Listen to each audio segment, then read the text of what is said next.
Hi hello good morning. మాత అన్నపూర్ణ భిక్షాందేహి. మీరు ఎక్కడున్నా, ఎటువంటి పరిస్థితులున్నా, భోజనం దొరక్క బాధపడుతున్నా, చాలామంది మన భారతదేశంలో తిండికి లేక బాధపడుతుంటారు. ఆ తిండి విలువ అనేది ఎవరైతే బాధపడతారో వాళ్ళకి మాత్రమే తెలుసు. సో అంతేకాదు, ఆ భోజనం లేక బాధపడుతుంటే దాని కష్టం ఏంటో నాకు తెలుసు బాగా.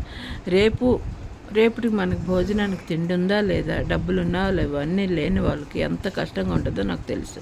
సో ఫ్రెండ్స్, ఒక చిన్న మాట, ఎంత కష్టాలు ఉన్నా, ఎన్ని ఆపదల్లో ఉన్నా, మీరు ఏ పరిస్థితిలో ఉన్నా, ఎక్కడున్నా, మీ పిల్లలు బయటకు జాబ్కి వెళ్ళి వాళ్ళకి బాధలో ఉన్న భోజనం విషయంలో, లేకపోతే భర్త బయటికి వెళ్ళినప్పుడు భోజనంలో ఇబ్బంది పడుతున్నా, మీరు ఇంట్లో ఉండి కూడా మీకు తినడానికి లేకపోయినా అన్నపూర్ణకి రోజు మొక్కుకోండి. మాత అన్నపూర్ణ భిక్షాంది అంటూ ఒక్కసార్లు కానీ 108 సార్లు కానీ కూర్చొని జపం చేసుకోండి. అన్నపూర్ణ భిక్షాందేహి అంటూ జపం చేసుకోండి. అంతేకాదు, రోజు ఇంట్లో టీవీ ఉంటుంది కాబట్టి టీవీ రోజంతా మనం చూస్తాం కాబట్టి డైలీ ఒక half an hour, 10 minutes, 20 minutes, 15 minutes Annapurna Devi song వేసుకోండి.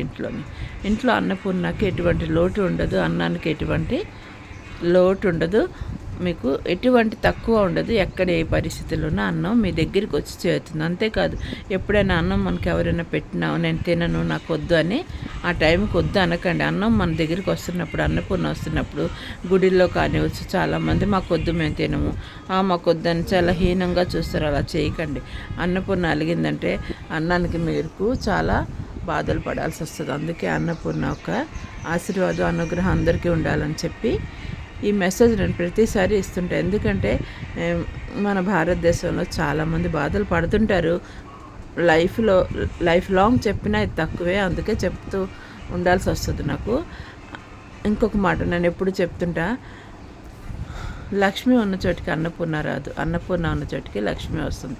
ఎగ్జాంపుల్ ఏంటి, లాక్డౌన్లో మనం చూసే పెద్ద పెద్ద కోటీశ్వరులు కూడా డబ్బున్నా కూడా మనం కూడా తినడానికి ఇబ్బంది పాలయ్యేవాళ్ళం, బయటికి వెళ్ళలేక కొనలేక. అలాగే డబ్బున్న వాళ్ళు ఈరోజు కూడా చాలామంది వాళ్ళు తినలేక బాధపడుతుంటారు. డబ్బు ఉన్నా కూడా, ఎందుకంటే ఆరోగ్యం విషయంలో కానీ ఏదో ఒక విషయంలో కానివ్వండి, తినలేక బాధపడుతుంటారు. అందుకే లక్ష్మి ఉన్న చోట అన్నపూర్ణ రాదు. అన్నపూర్ణ ఉంటే లక్ష్మి అనుగ్రహం తప్పనిసరిగా దొరుకుతుంది. అందుకే మాత అన్నపూర్ణకి రోజు ఒక 10 సార్లు, 20 సార్లు, 100 సార్లు తపస్సు చేయండి. అంతేకాదు, ఇంకా మన తపస్సు వల్ల 10 మంది బాగుండాలని కూడా కోరితే అన్నపూర్ణ వాళ్ళకి కూడా అనుగ్రహిస్తుంది. మాత అన్నపూర్ణ భిక్షాందేహి.